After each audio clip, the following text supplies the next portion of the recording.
Welcome back to Souhan Unfiltered at SouhanUnfiltered.com. We appreciate you joining us once again. This is another Friday night appearance at O'Gara's in St. Paul, right off of Snelling.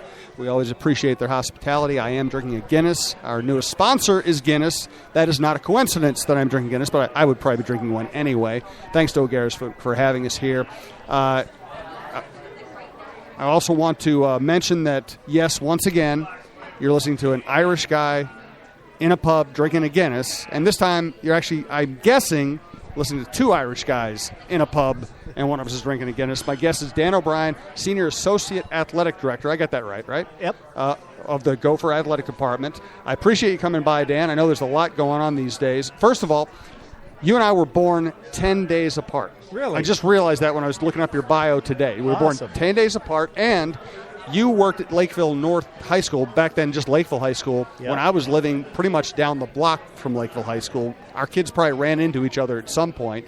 So we have more in common than I expected. Small world, Absolutely. For sure. Loved Lakeville. Had a great time out there. Yeah, I did too. I moved downtown once I became an empty nester, but for raising kids, that worked very well. And all my kids went through Lakeville, which then turned into Lakeville North.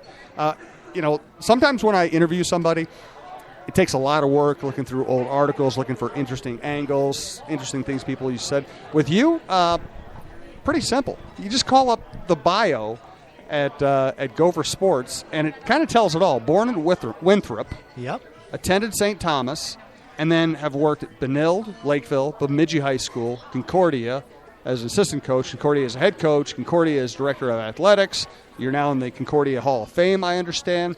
Hamlin University, Director of Athletics, Minnesota Director of Football Operations, Senior Associate Athletic Director. You've been climbing the ladder for a long time. You make that sound like I've had a lot of jobs. I think you have. Throughout my professional career, I have. It makes me sound like I'm traveling with a suitcase all the time. But I have been incredibly, incredibly fortunate. Starting out in Lakeville, and at Lakeville, of course, I was doing some elementary and some high school physical education teaching and coaching. And that's kind of where I got my start out there. Larry Thompson, Dick Johnson, and those guys had an absolute wonderful, wonderful experience there. Decided for whatever reason I thought that I wanted to be a head coach. And then, you're right, then my next stop was Bemidji. And moved up to Bemidji, of course, 4.5 or so hours north of the Twin Cities, and got involved in being a head football coach up there and loved that and had a wonderful experience at Bemidji, but realized that, I kind of like doing a football deal all day long, so I got involved here at Concordia St. Paul, and things have progressed from Concordia St. Paul, as you said, to Hamlin, and now, of course, over the University of Minnesota. So what's it like working for Jerry Kill? It's awesome. Or not for, but with. Well, yeah, we kind of joke around that for my first 3 years there, I worked for him, and now I oversee football, so we kind of joke around that he's my boss. But to be honest with you, in Division I football, at a school like the University of Minnesota, or a school in the Big Ten, or any of the Power 5 conferences, that the head football coach and head basketball coach, kind of everybody works for those guys, making sure that things are going well in those programs. But he's a wonderful, wonderful person. I would tell you, Jim, more importantly than being a good coach, he's a great person. Is he still mad at me? No. It's funny because he and I spent some time actually doing a little vacation in Las Vegas last weekend. Yep. And then he and I, our wives actually went with us, which is unique. Wow. Usually it's just the two of us in a car or a plane together, but we had our wives with us. Then he and I went to Arizona to do some fundraising in Scottsdale. And he said, "What do you got going when you go back?" I said, "Well, believe it or not, I'm going to hop on the Jim Souhan show." And he kind of looked and smiled, and I said, "Coach, how you feel about that?" He goes, "I like Jim Souhan." So, no, he's not mad at you anymore. Whatever was going on there, we got that patched up. Yeah, it's funny because I think because I never said anything public, I just figured I'd let Jerry handle everything. I went over and I saw him right after I wrote the column, and to give full context here, I didn't feel bad about my premise. I felt bad about the way I wrote it, the language I used. I wrote it too harshly. I was a little too emotional about it. And so I went and saw Jerry right away. I apologized to him. I said, "Listen, I didn't want it to come off the way it did." And Jerry was great. And then I heard later he was still kind of mad at me. So I covered your first game this year, and Jerry called me back to his office. And by the end of the talk, he's hugging me, his wife is hugging me, and we're saying, "Hey, someday maybe we can even turn this into a positive. We can do something to benefit your favorite charities." But I just haven't haven't talked to him much lately. Yeah, so. you know what? At the end of the day, after you get through the raw emotional piece of that deal, and we've talked about it several different times. I couldn't even count the number of times that we talked about, particularly right away after you wrote it. But at the end of the day, what's happened is it's brought incredible attention and awareness to epilepsy, and he's far past that piece and onto the bigger picture. And that's one of the great things about coaching. Now, he'll get after you in a minute. No question. I've seen it. It's happened to me and so on and so forth. But he certainly has a view of the larger picture. And for him to be able to almost kind of use it as a platform, to be honest with you, it brought national attention. And he thinks it's done some good for epilepsy. And that piece, if it were to happen all over again, would he choose it to be written as it was? Maybe not. But certainly for him to be able to have an opportunity to be nationwide and in some cases worldwide to talk about epilepsy and to bring some awareness to it, it ended up being a positive, I guess, in my opinion. Yeah, and Jerry told me that. He said, and Lou and Annie told me that too. He said that they've never had more luck raising money for the football program or for epilepsy than after that column. So I regret the way I wrote it. I'm glad it did some good, and I certainly wish Jerry the best. Tell you one thing, he looks great now. Yeah, he does. You know what he's doing right now, and I can't believe it. You know, I exercise and I'll get up in the morning, and I'm one of those guys that I hate it while I'm doing it. I love it when it's done. I'm the same way. And I'm going to try to do it as fast as I can. So I'll go out and I'll jog a couple or 2 or 3 miles. And when we were in Vegas and also when we were in Arizona, he and Rebecca walked literally 8 to 9 miles every day. Wow. It was unbelievable. I go, Coach, where the heck did you go? Well, we walked from this end of the strip to that end of the strip in Arizona. We just got looking at houses here in Scottsdale, and we just kept walking. And, oh, man, that's a 3-hour walk, and it's crazy. So he's definitely, from the time that he got here to now, he's increased his exercise a ton. Yeah. And probably most importantly, he's eaten differently.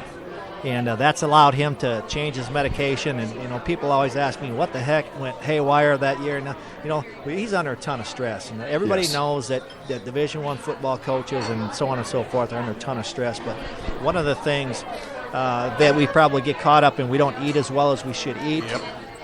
But by changing his exercise habits, by changing his eating habits and going home a little bit early, not much. He keeps saying he does, sure but he I'm works telling you, quickly. Jim, he does it. Go home much earlier. But that's allowed him also to change some of his medications, to back off some, so he's not taking as much of that stuff. And he looks and feels right now great. When I was younger, I've always had a pretty good metabolism. I've always worked out, so I've never really had a weight problem. But because I exercised and because I had a pretty high metabolism, I'm naturally skinny. I just ate junk food, and I could get away with it. And what I'm realizing now at this stage of life where you have to be more and more cautious about things is, everything bad I eat, I pay for. I really do. And I don't mean just about having a little extra belly. I mean, I found now that I've kind of cleaned up my diet and understood how different things affect me, I used to get headaches all the time. I used to walk around, 5 headaches a week, sometimes just where you just want to lay down and do nothing and you can't because you're on the job. And I find cleaning up my diet has changed my life. I need to get on your plan. I love chocolate chip cookies, and it's killing me. But you know what? It's important, I guess, for all of us. I think that exercise piece, at least for me, it's a great release because the world that we live in. It's lots of hours, it's pressure, it's deadlines, it's winning, and it's not just winning games. It's winning in recruiting. It's winning in facilities. It's winning in graphics on the wall and budgets and all that. There's constant pressure.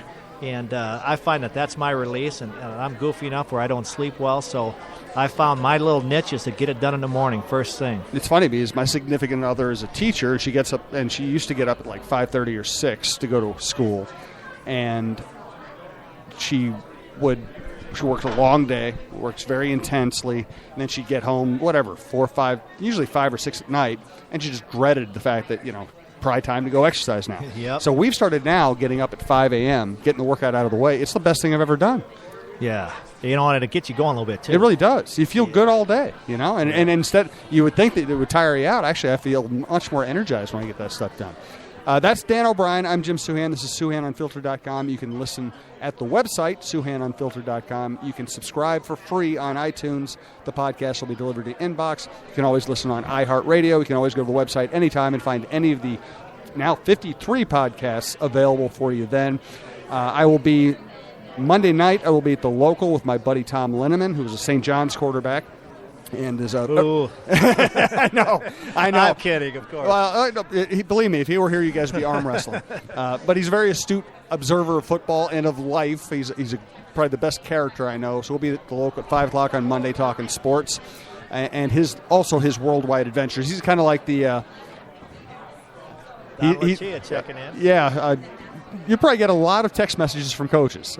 Dan O'Brien just getting a text message from Don Lucia, who just won in the semifinals of the Big Ten tournament, beat Ohio State 3-0 tonight. So Linneman, 5 o'clock on Monday at the Local. My buddy and our hockey writer, Michael Russo, 5 o'clock Thursday at the Liffey, another new sponsor. And then next Friday, we'll be back at O'Gara's at 6 o'clock with a different guest. Before I head to Vegas, I'm actually going to Vegas for a week. Good luck. Yeah, absolutely. Also want to mention one other new sponsor, Minnesota Eye Consultants. We're going to have one of their doctors on next week to talk about LASIK and their operation. But if you want to check them out, you can find them at mneye.com, minnesotaeyeconsultants.com. So what's the closest you've come to feeling like, man, if I keep pushing like this, I'm going to have a breakdown or I'm going to have a health crisis? Oh, man. So I think it's pretty common in your business. Oh, yeah, absolutely. The pressure's on. I would probably tell you I felt most like that the year, Coach Brewster hired me. I came in his second year, and I'll tell you what, I'm incredibly appreciative of. I'll never say a bad word about Tim Brewster. The football piece didn't go as well as we'd like it, but he gave me my first opportunity, him and how'd he find you? You know what? His operations guy left after his first year. So I went over and I looked at the posting, and they wanted a guy with, of course, football experience, administrative experience, and also part of the job description was a relationship with the Minnesota high school football coaches. And of course, my background is football. I had been a head college coach, head high school coach. I had the administrative background, and at the I was just a couple years out of coaching, so I was very familiar with all the high school coaches. I'm like, this is a perfect fit. I'm a Minnesota person, born and raised, and if you're going to be in college athletics in the state of Minnesota, the University of Minnesota is, of course, your aspiration. There's only one Division I school in the state, so my deal was I'm going to throw my name in there. My chances of getting it probably slim to none. But what I did, Jim, I went over there at 4:30. Whatever day of the week it was, I don't know what it was. It was in the off season because I was in the office and I said I'll just wait to see him. Of course, you're not going to get in to see a Division I head coach, but I went in as secretary. I strategically planned it. I thought hopefully she'll go home at 4:30 so she can't tell me to leave. So I went in and I sat down and said, well, he's interviewing for his defensive coordinator spot, and Ted Roof, who ended up hiring from Duke, was in, and they were doing an interview, and he finally came out. I don't know how long I waited, 45 minutes, maybe an hour. I sat right there, and I had 3 resumes, and I gave him one. I gave one to Joe Matur, and I gave one to the academic guy at the time, whose name was Mark Nelson, who I had played some college football with.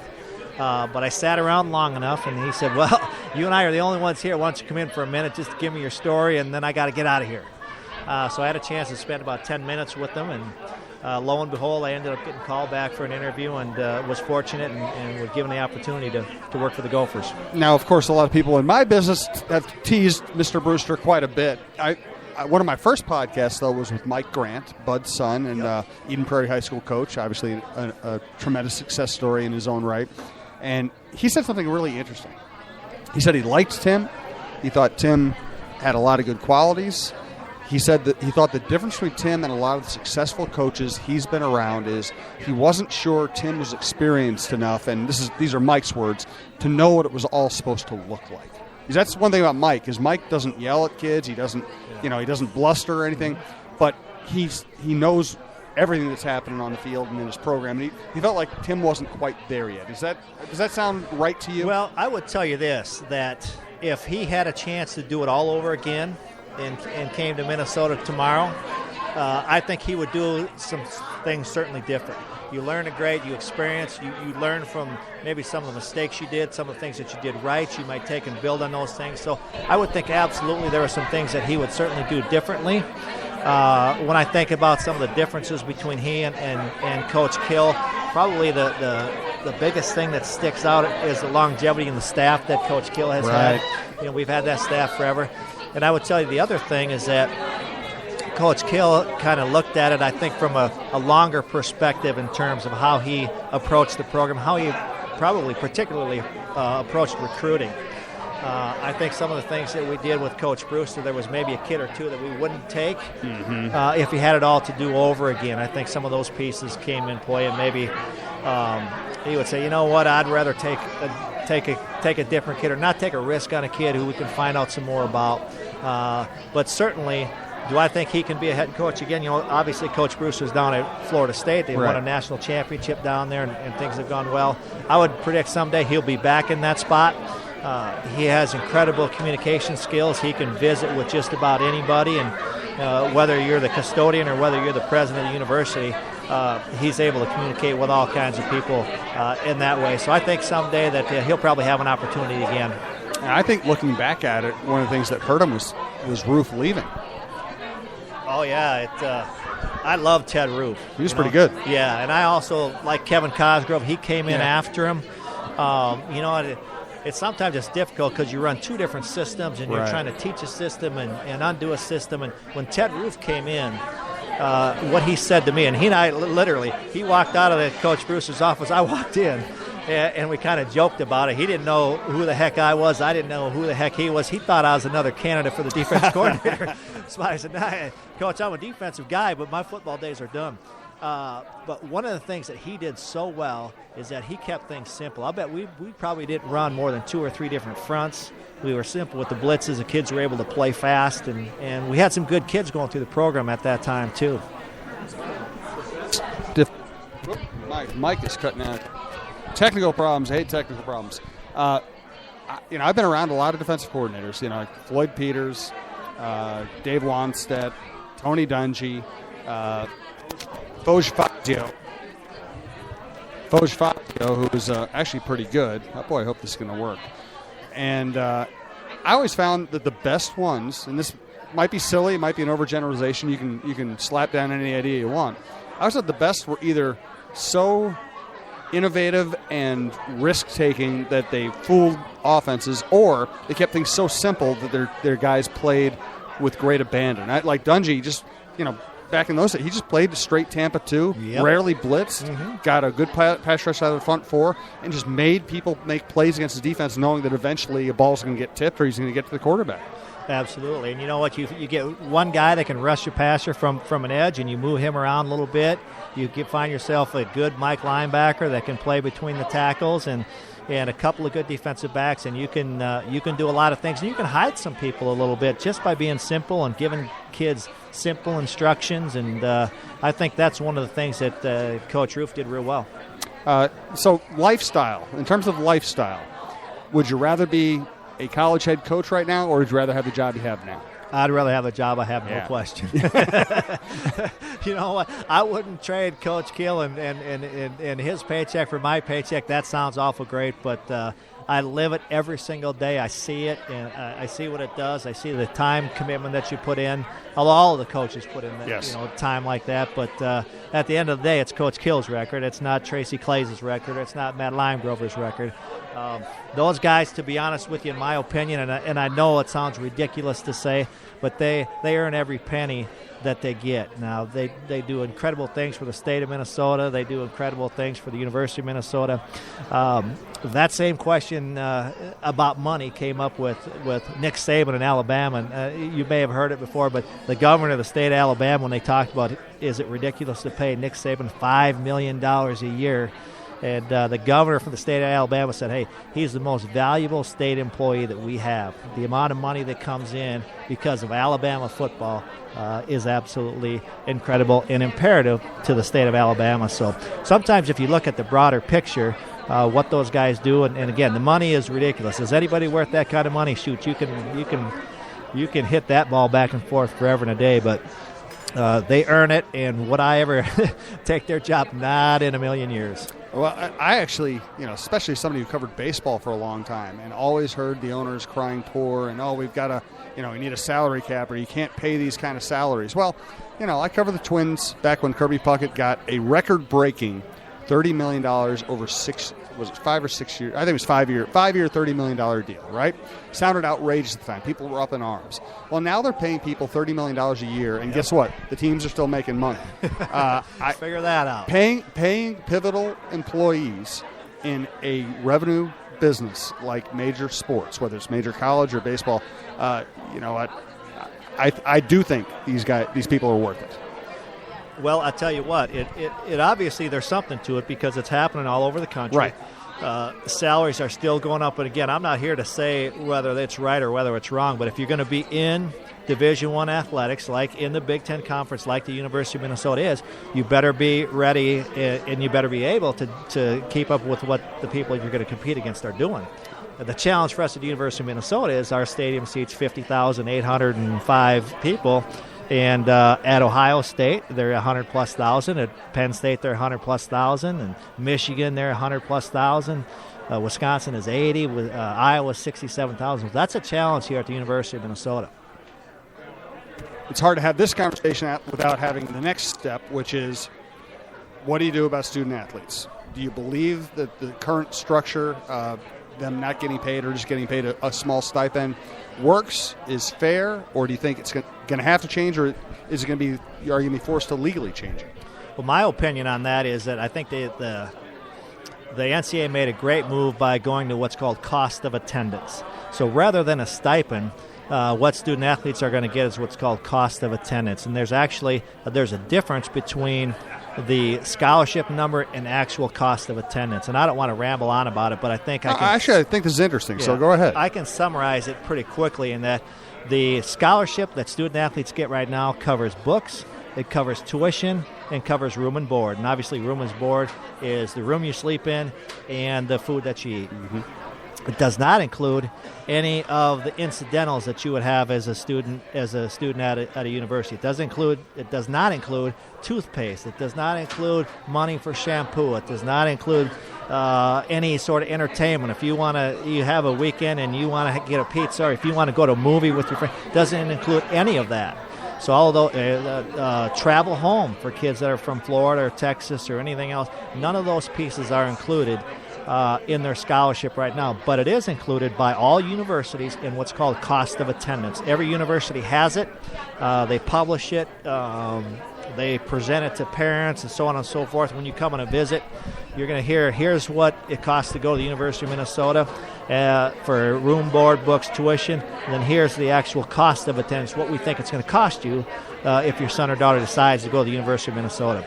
What the NCAA has done is allowed schools now to come in and say, on top of the normal scholarships that you have now, we'll provide student athletes with cost of attendance. So that figure is different at each university. It's different depending on the city that you live in. Obviously, it costs more to live in Chicago than it does to live in Iowa City or in Madison. So all of the schools have a different cost of attendance, and that's where it'll end up getting dicey at the end of the day. People will start to change their cost of attendance. But I think what happens starting next year is that if you're on a full scholarship, you don't get cost of attendance. And at the University of Minnesota, depending on where you live, that number will probably be somewhere between $2,000 and $3,600. So each student athlete will get that much more, and of course that will be divided up amongst the 2 semesters where they go to school. Long answer, Jim. Well, no, that's good. That's good stuff. Boy, my mic keeps cutting out on this. I hope this is working well. I played college club lacrosse, and so I wanted to play lacrosse. That was my opportunity to play. We got subsidized, but we also paid for some of our own stuff, our own equipment, our own travel. So I ended up paying to play lacrosse in college, and frankly, best time of my life. What I wonder is, you look around. I love the idea that you walk down a street on the University of Minnesota where 2 of my kids went to school, and you'll see a skier and a rower and a tennis player, and I love that for the collegiate atmosphere. But what I don't know is whether it really makes sense to have a non-revenue sport or a low-revenue sport and treat them like a revenue sport. Fly them around the country, give them whatever it is, the full scholarship and cost of attendance and all that. I don't know if that makes any financial sense. What's your feeling about that subject? Well, I think that there's certainly some equity issues with it, and I think that's part of the beauty of a Division I football program that makes money, a Division I basketball program, in our case, a Division I hockey program that makes money. The university, for the most part, does not subsidize the athletic program at all. It is all dollars raised through ticket revenue, through television revenue from the Big Ten, through fundraising efforts, through donors, that we don't get money from the university. And I think many people maybe think that we do, but we do not. So from that standpoint, I don't have an issue with it because we're generating that money from inside. We're not taking money from the state of Minnesota. We're not taking money from the University of Minnesota. And I also think that it's important. It would be incredibly tough for me to think about if we're going to send the baseball team or the softball team to go play against Penn State or Rutgers and say, we're going to put you on a yellow school bus and send you across the country. And there's no way you're going to get off that bus and be competitive. So from that standpoint, I would say, hey, you know what? We're doing the right things. And if you talk to those that are in what we call the Olympic sports, not revenue, we call them Olympic sports, so we stay out of trouble. Yeah. If you're an Olympic sport person, you already feel like you don't get treated the same as you do as a football, basketball, or hockey kid at the University of Minnesota. But that's also part of the deal. And they're aware of it. And to be honest with you, the Olympic sport coaches at the University of Minnesota are incredibly supportive of the three revenue sports. They know that the better football does, the better basketball does, the better hockey does, the better they're going to do. So from that standpoint, I agree with what we're doing. And to be honest with you, I wish we could do a little bit more. Jerry's had a couple of very successful seasons in a row here. I think the best part of it has been playing big games against great opponents in November on campus. It's been great atmosphere. It's been great competition, great drama. Now you have Riley in at Nebraska. You got Harbaugh in at Michigan. You got Chris in at Wisconsin, and I've always heard great things about Paul Chryst from people I know over there. What do you think Jerry's level of confidence is that as the Big Ten seems to be strengthening, he can keep this program where you're still playing big games in November on campus? Well, I'll promise you this. He wakes up thinking about that every single day. I get phone calls from him at night. I get phone calls from him in the morning and say, hey, Dan, we got to get this done. Dan, we got to get that done. I think he's confident that we can stay at the level that we're at right now. I don't know that I would tell you that he's confident, nor would I tell you that Norwood Teague is confident that can we make the next step without the facility improvements that we need to have. I would tell you this, when recruits come to the Twin Cities, a kid from Florida that maybe has never been to Minneapolis, and some of them never even out of their state, kids from Florida, kids from Texas, they come up to Minneapolis and St. Paul and they say, this is amazing. We thought this place was lakes and tall pine, jack pines, and that's about it. They get up and they say, hey, here's a university, a Big Ten university in a metropolitan setting. I can do this, I can do this, I can do all of these kind of things. It's awesome. Where we struggle a little bit is when we have other head coaches saying, well, look at this facility, look at that facility, so on and so forth. So I think we're confident we can be a 7-8 win football team, 9-win football team on occasion on a regular basis with Coach Kill. But in order to take that next step, Jim, we need to do some things with facilities, and that's exactly what we're working on right now. Norwood, Coach Kill, the President Kaler's in full bore on it, understands it. To take the next step, if we want to compete with the Ohio States and Michigan will be back up there, I'm just telling you, it's still Michigan. And the Nebraskas of the world and those schools that have teams perennially performing at a high level. If we're going to get to that point, we'll need to do some things with our facilities. And is that lobbying the legislature, or is that fundraising, or is it a combination? Well, I would tell you, obviously, we're going to need to do some things with the private fundraising piece. The donation piece is going to be important with that. But I think that anything that the university can do, we need to find a way. And we're going to need to be creative with it. Obviously, there's only so many donors that you can go to and get X amount of dollars. I think Big Ten money will come into play on that. How we use the money from the Big Ten are Our monies will increase there here within the upcoming years with the addition of Rutgers and Maryland. TV revenue is going to go up. So it's going to be a combination of things. It's not going to be in any one piece where the university covers it, the state covers it, or athletics covers it. My hope is that we figure out a way to get it done with several different strategies at it. If Jerry could only beat one team next year, which team would Wisconsin. it be? It's always Wisconsin? I can answer that. Always Wisconsin? Before you even finish your question, yeah, that's the one we haven't gotten. We haven't gotten them in a while. Gosh, I can't tell you when the last time we got them was. Was it maybe 04, 05? Since we had the Axe. I think that's right, yeah. If you think about what we've done, we've beaten Nebraska, we've beaten Michigan, we've beaten Iowa. Yep. He's beaten Iowa twice. Yep. That's the one right now that sticks in his craw a little bit. And we had opportunities last year. Gosh, we had things going well in the first half. If we don't get that penalty right before halftime, we had a chance to go up. I don't know what it had been, 17-7, maybe so. 21-7, whatever it's going into halftime. We get the penalty, and that kind of turned the tide a little bit for that game. So we feel like we've closed the gap. And if you were going to say one game next year, what's it going to be? I'd tell you that one. Who's tougher to replace, Max Williams or David Cobb? Whew. Great question. Both of them bring different things to the table, and you got to prepare differently for either one of those. When you take a look at the actual production on the field, Max, David had, 1,400 yards this year, 1,400 yards last year, whatever, so that's a ton of yards to replace. Max, he does different things. Max changes your game plan. When you're playing against Max Williams and people saw what he did in the bowl game, people saw what he did at Michigan, so it's tough for me to choose either one of those things. So I'm going to pass on answering that question with a straight answer, Jim. Oh, man. Here we go. Glenn Mason had a certain amount of success at the University of Minnesota. I don't really think he necessarily got fired because of football reasons, because his record was pretty good, at least overall. And I thought he did a great job with offensive line, great job with running backs, great job, having a vision for the program. I thought one of his difficulties was recruiting good athletes for the back seven. Mm-hmm. Jerry seems to have been able to do that. How's he getting that done? I would tell you, again, I've been in Minnesota my entire life. I've seen all kinds of different head coaches come through, and it certainly isn't because people are bad head coaches why we haven't had some of the successes that we've had. But I would tell you that one of the things that I think that Coach Kill does so well is, number one, his staff has been together forever. We got guys that have been with him 20-some years. I think right now it's the longest tenured staff in all of Division I football. When you have a situation like that, we have staff meetings.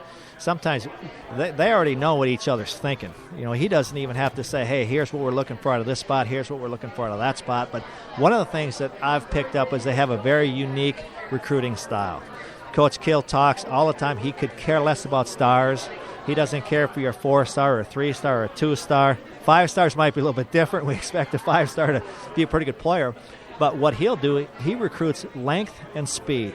And when I say length, he's looking for kids with long arms, long legs, and speed, meaning the fast twitch fibers. He's looking for those kind of kids, and he has success with those kids. And it's not instant success; it's a development. He'll take them, and our strength guy, Eric Klein, has been with Coach for 20-plus years.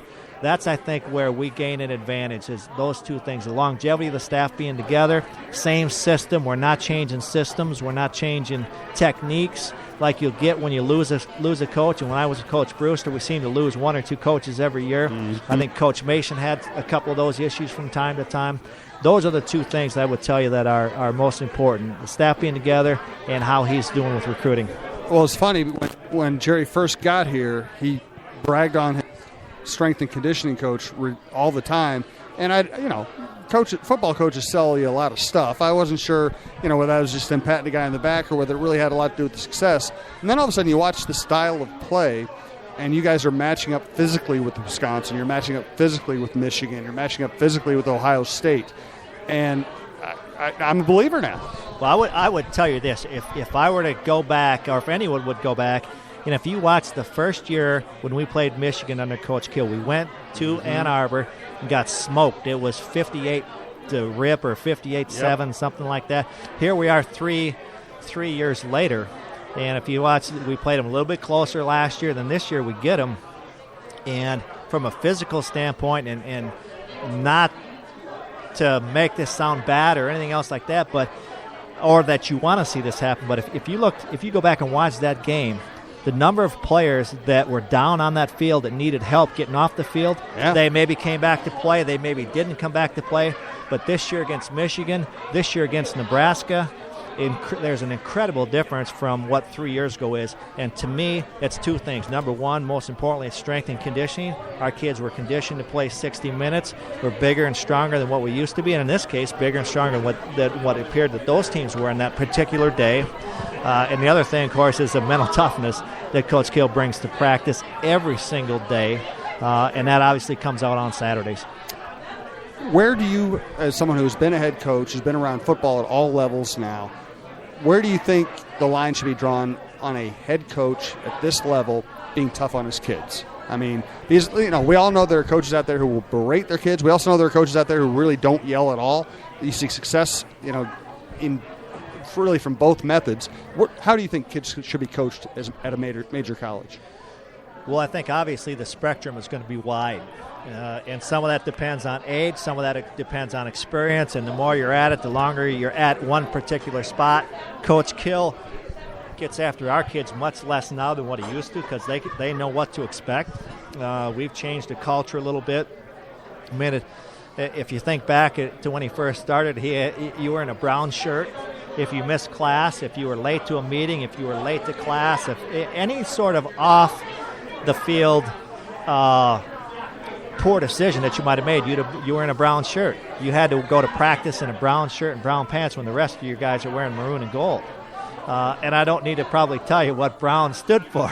It's a podcast. We can actually say it if we want to. Well, it means you were playing that your behavior choices. You were a turd. Your behavior choices were not good. But one of the things I think that allows him to be tough on kids is that he never ever makes it personal. When voices get raised, or if there is some language, and Coach Kill's not a big cuss or a swear. That doesn't fit him. But when that stuff does happen, or if it does happen, or if there's an assistant coach, what happens? It's never ever directed at a person. If it's hey, we're playing like shit, let's get it picked up right now, or we're going to get on the line. Pardon the language. It doesn't take long for our kids to straighten that piece out in a minute. And we've developed our leaders. Coach Kill and the staff have developed leaders where now he doesn't hardly have to say anything. He can look at one of the leaders. He'll look at Mitch Leitner and say, hey, Mitch, this is flat out unacceptable. Get it right. And all of a sudden Mitch is in the huddle, and Mitch's voice will get raised. Or on defense, it's going to be one of our leaders. And I think that's been the difference. How far can you take it, and what's right and what's wrong as an administrator? Anytime you cuss at a kid and it's directed at that particular kid, that's inappropriate, and you don't need it. You don't need to do that to be successful, in my opinion. Is there ever going to be some swearing or something? You know what? It's a game played with emotion. It's going to happen. But when it gets to a certain level of the vulgarity course, there's different levels of vulgarity, in my opinion. Or if it's ever directed at a kid or used certain ways, then it's going to be unacceptable. But that's how I would answer that, and you need to help me get myself out of this question in a hurry. I'm tired of it. All right, well, we'll excuse you from that question. That was actually a pretty good answer. That's the way I would look at it, too. By the way, Chris O'Gara, you know what I'm going to do here? We're going to go old school here. We're going to share a mic because that mic is crapping out, and it's driving me crazy. So we'll go back and forth here just to keep things simple. Chris O'Gara, one of the owners, just came by and gave me a little bumper sticker. Did she give you one, too? We'll have to share this one. Something about .079 beer dash. I'm sure she'll explain it. We are at O'Gara's. I want to thank our sponsors, O'Gara's, Guinness, which I'm drinking right now. I'll be at the Local on Monday at 5 o'clock with Tom Linneman. I'll be at the Liffey on Thursday with Michael Russo talking hockey, and back at O'Gara's next Friday night.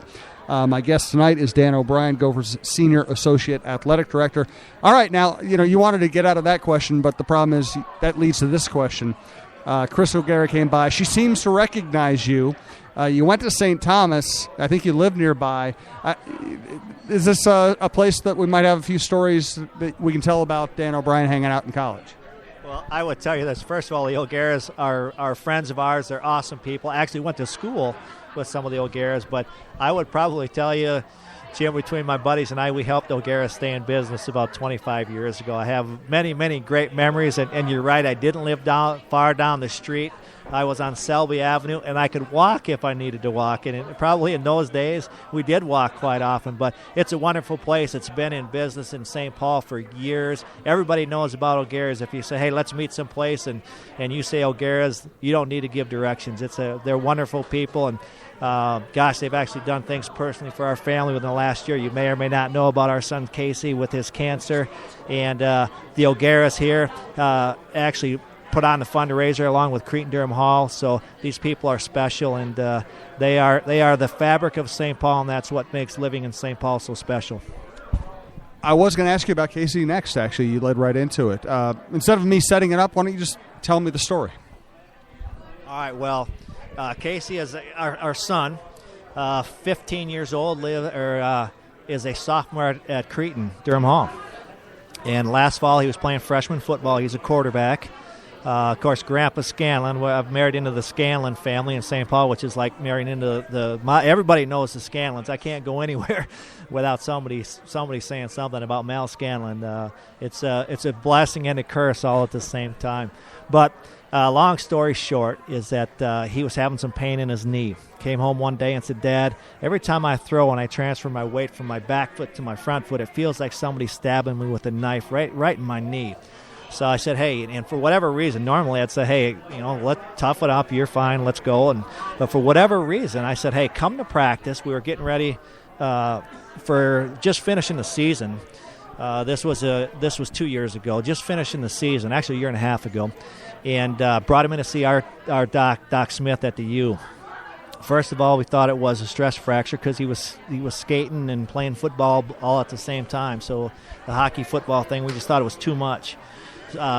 So we did an MRI on it, and hey, we saw it looked like what it was, a bone bruise. So we shut him down for a little bit. A couple weeks later, we do it again, and that bone bruise is worse, and there's a tumor growing outside the bone. So that threw up the red flag right away, and they diagnosed it as an osteosarcoma, Jim, which is a type of bone cancer. It's an aggressive bone cancer. So it was diagnosed on a Saturday. By Monday morning, early Monday morning, less than 48 hours later, he's in. They're doing a biopsy on it, confirmed it. And since that time, his treatment on it has been, he started out with 12 rounds of chemo. After they did the 12 rounds of chemo, they did a complete knee replacement. They also took out about 5 inches of his tibia and replaced it with 7.5 inches of a donor bone or a cadaver bone. And then finished it up with another 12 rounds of chemo. So he finished his treatments last July, end of July, had a month off and got himself back into school. But the great news is he's cancer-free right now. That his bad leg that had the 7.5 inches instead of the 5 inches that they took out, with what they did with that, interestingly enough, is that they x-rayed his growth plates and said, hey, he's going to grow another 2.5 inches. So they went ahead and made that bad leg 2.5 inches longer than his good leg. He's kind of growing into that now. That in and of itself causes some additional issues with your walk, your gait. He had a back was bothering him for a while, but he's good. He's ready to roll. Heard from him this morning that he made the Cretin's golf team, which is huge. Yeah, he's never played golf other than when he got out of the hospital and finished treatments last July. Obviously, with a full knee replacement, he's done with football, he's done with hockey, done with lacrosse. He can play golf, so he's full-fledged, thinks he's going to play on the PGA someday, and had wonderful news this morning that he did make the Cretin golf team. So long story short, again, I'm making it longer than I probably need to, but he's doing well right now. He's cancer-free, and we're excited to have our son back to normal and our household back to normal. That is so good to hear. I was, again, doing research just for the podcast. I found out that you were a 2015 Rare Disease Champion finalist, for helping bring awareness to all of this. And one of the pieces of the story that I read there reminded me, my kids all had something that scared the hell out of me when they were young. Now, they all got over it very quickly and they were fine. But like my son went into the hospital, he had this growth on his neck. It was about the size of a grapefruit. And they said it was a thyroglossal duct cyst. Something got, some old little gap in your human's neck that doesn't need to be there anymore, but was there for evolutionary reasons, got infected, and it was viral. They couldn't figure out what the hell to do with it. So I just remember being in the hospital for whatever it was, 2-3 weeks, just sleeping in the hospital, and how exhausting it was and how scary it was. And that, frankly, and he came out fine. I think you probably had it worse. I mean, you probably spent a lot of time in the hospital, didn't you? Oh, absolutely. And I'll tell you, it turns your world upside down. And the good piece about having cancer and this kind of deal is it's completely changed my perspective on life and how I handle our time. And in Division I athletics, it's easy to get out of balance and out of whack with your time. So from that standpoint, it's done some great things for our family. Our family's much closer now. But in terms of that hospital stay, Casey had 90 nights in the hospital. So my wife, Chris, is a teacher at Nativity Elementary here in St. Paul. She took the second half of the year off. He was diagnosed in December, so she took the rest of that school year off.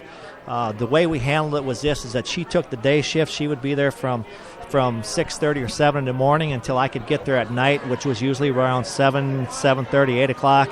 Then I would stay the night. And so we always had somebody there with him. It's a scary deal. I'm telling you, when you see a bag of what looks like battery acid going into your son or your daughter, I mean, it isn't something that I would wish on anybody. And then also we had our other son, Seamus. Shay was at home. That poor kid, he saw one of us, never saw us both together. And you kind of, when something like that, as you know, happens in your family, your full attention is going to your child that's sick. So he was a rock star through this whole deal, and he's a junior this year at St. Paul Academy, and he's having a wonderful year. And our family has become much closer because of it. But I would not wish ever any of that on anybody. It was a tough year, but things are good now. Well, thank God for that. Let's lighten things up. Now that we've talked about all the hard parts of life, let's do a few segments that I like to do with my guests, kind of bring some different topics to the fore. You might not even have time for this kind of crap because you're so busy, but favorite TV show? Great question. This is sad to say, but my favorite TV show, the only one I probably even watch right now, would be The News. If you pressed me to come up with something goofy or some sort of show that we'll watch, I really love the 30 for 30s on ESPN. Wow, you are a sports guy. I really, there are times I'm stunned by the number of hours people work, especially, I think, in football and in baseball. Baseball, it's the long season. Those guys, especially the behind-the-scenes people, and especially a lot of people who aren't making any money at all, just 12-hour day after 12-hour day. And football is the most obsessive of sports. I mean, Mike Zimmer last year would sleep in the office sometimes, which reminds me of an old Joe Gibbs story. Do you remember Joe Gibbs kind of made famous sleeping in the office, right? The old Redskins coach. And one time a reporter buddy of mine was talking to him during the winter and said, so, Joe, you still sleeping in the office? And Joe said, no, not much anymore. And my buddy said, well, did you sleep in the office last night? I don't think we even have to talk about this. And my buddy said, well, all I know is that, I pulled in at 6 o'clock this morning and there was still snow on your car. So I think you slept in the office last night. And Joe, being a very religious man, had to fess up at that point. It's funny because, I have a weird schedule. But I get breaks in my schedule. You guys are just relentless. It's amazing. So do you have a favorite? So let's, instead of currently, because you're so busy, give me a favorite movie of all time. Favorite movie of all times, and my kids, I make them watch it every once in a while because it's an old VCR tape we have in our cabin, but Coming to America, and I tell my wife all the time, greatest love story of all time. A guy leaves all his money and so on and so forth, goes and works at a fake McDonald's just to win this woman's heart over. So Coming to America, I've probably watched it 30 times.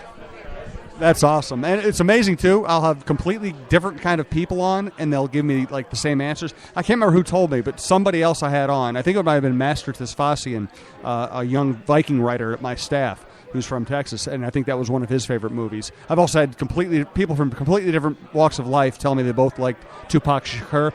Terry Ryan told me he'll listen to Eminem, which cracked me up. So give me something give me a favorite from the world of music, whether it's album, artist, concert, anything.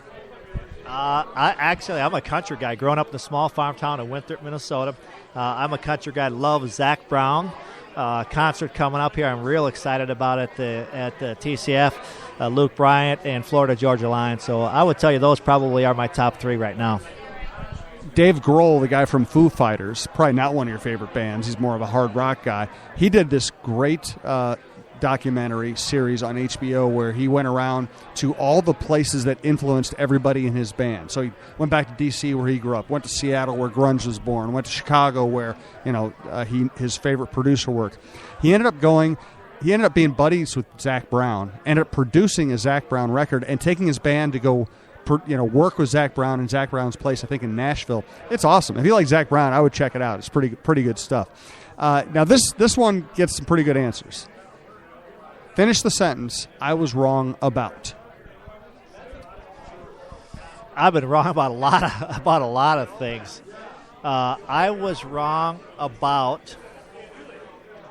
I'm going to bail out on this one. I was wrong about the toughness that a 15-year-old boy can have going through tough times in life. So I'm flat out amazed by what our son has done with his cancer thing. I'd have bailed out long ago, but he's been a rock star in that deal. So that's not a real, probably interesting answer, but it's the one that I pull up right now. I was wrong about that. Something probably maybe a little bit more interesting. I was wrong about the amount of time I would put in as a Division I football guy. I thought it would be maybe less hours than what I was putting in as an AD at a Division II or Division III school, but I was wrong about that. I was also wrong about Sid Hartman and the work that he's done here in the Twin Cities and how hard that guy actually works.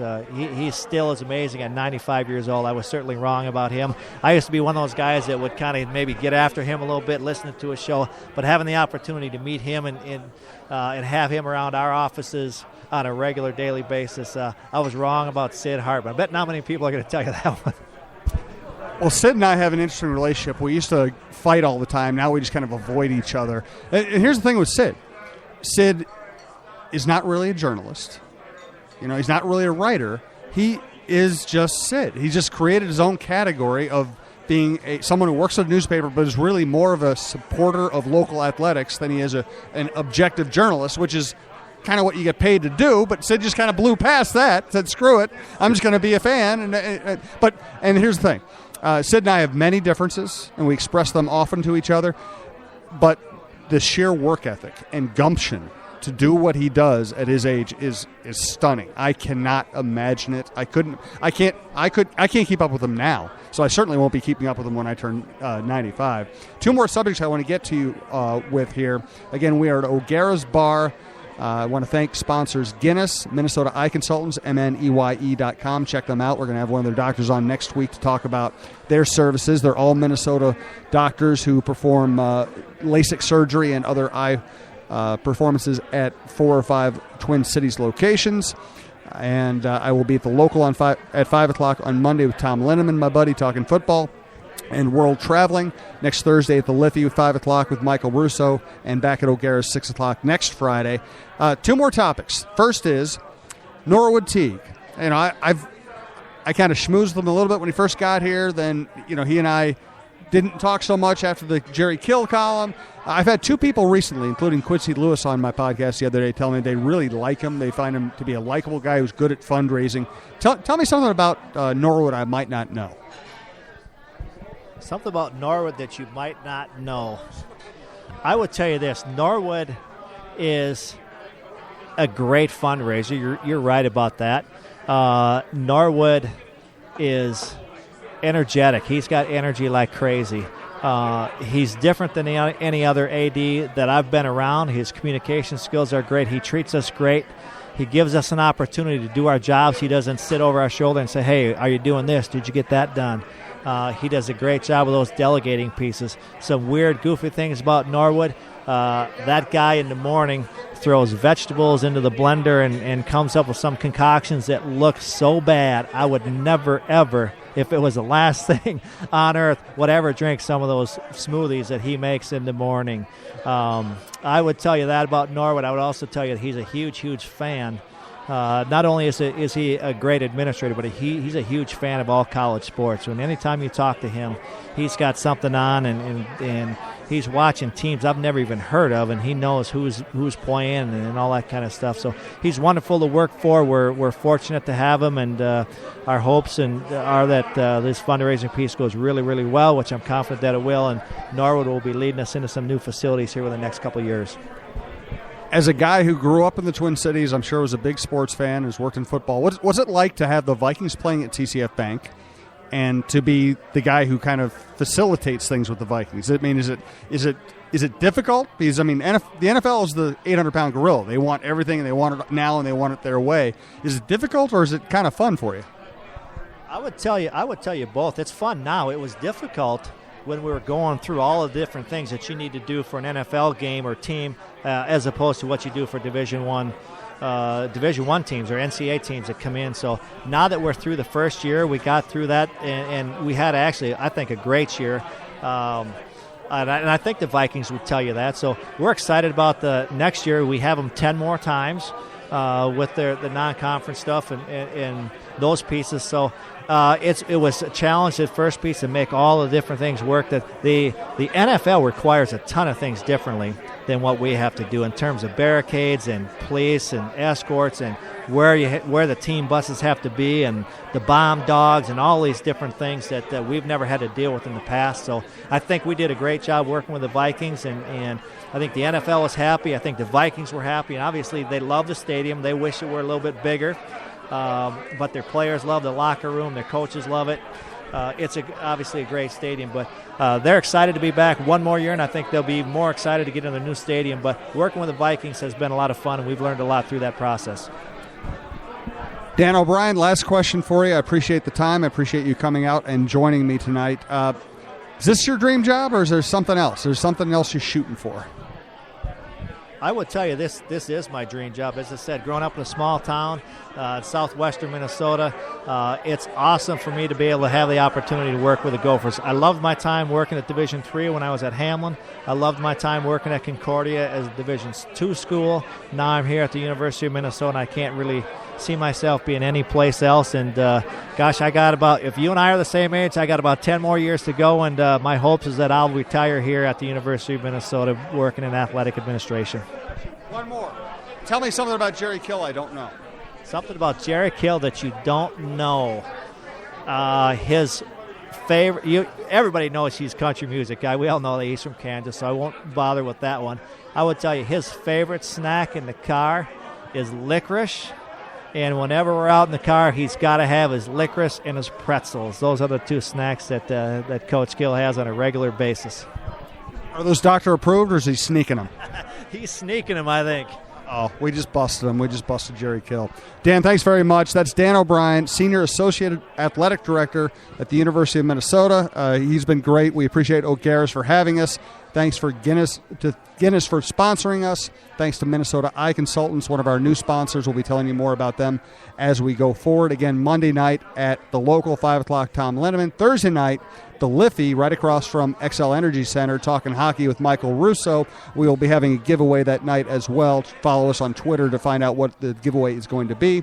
And Friday night, back at O'Gara's at 6 o'clock. Also, if you're listening to this on a Friday night, the Live and Social Network, which runs the whole podcast network, will be having live karaoke 9 o'clock on in the Shanty, which is the big party room and stage in the back part of O'Gara. So thanks again to Dan O'Brien, and we'll be talking to Souhan Unfiltered. You can find it at SouhanUnfiltered.com, via iTunes for a free subscription, or via iHeartRadio. Talk to you soon.